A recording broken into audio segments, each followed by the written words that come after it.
A combination of elements defines the true cost or benefit of money.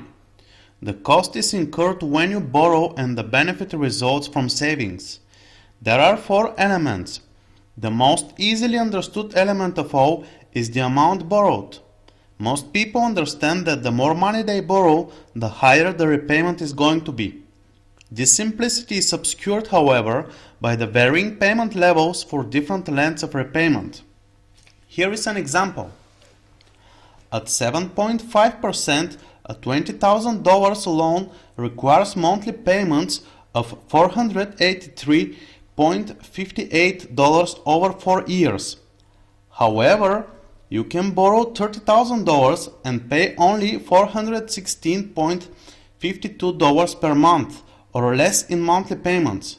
The drawback, however, is that repayment of the $30,000 will take 8 years and the total interest is $9,985.92. The smaller loan with faster repayment costs $3,211.84 or interest equal to about 1/3 of the longer term loan with smaller payments. Which loan is better suited to your needs? For most business owners and managers, the commitment to debt service that is twice the length of the original $20,000 loan has to be a primary consideration. The amount borrowed is $10,000 more, but you are committed to repayments for twice as many years. The second element is a repayment term. Picking a repayment term should never be based on the monthly payment alone. It should include an analysis of cash flow requirements and limitations, as well as the affordability of borrowing.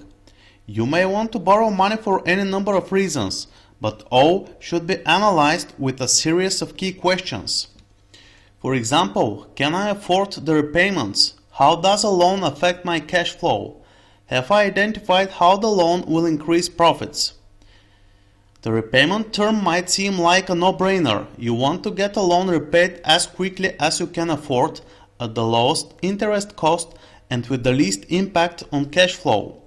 However, the question also has to depend on affordability and cash flow, not merely on the concept that more is good when it comes to adding debt. This common belief can not only be destructive to your ability to fund repayments while maintaining cash flow, but it can also ignore how much negative impact debt might have on future expansion and profits. The third element is interest rate. The interest rate you are required to pay to borrow money or that you are paid to save or invest makes a tremendous difference over time. Some loans can be negotiated for a lower interest rate in exchange for more rapid repayment, saving money over the full term. For example, the difference between 7% and 7.5% is about $5 per month over 10 years. For a $20,000 loan, that comes out to a difference of about $600. For a $200,000 loan, the difference is about $6,200 for that 0.5% difference in the rate. So negotiating a rate downward by a half percentage point makes a difference, and the larger the loan is, the more the dollar value of the savings. The interest rate can also be either fixed or adjustable. Although these terms are most often associated with residential mortgage loans, they can also be applied to business loans of many types and have varying terms. An interest-only loan can be renegotiable after a few years. However, the rate you will be expected to pay is likely to change based on the interest market at the time. In this respect, the interest rate, unless fixed for the full term of the loan, is the great variable in the evaluation.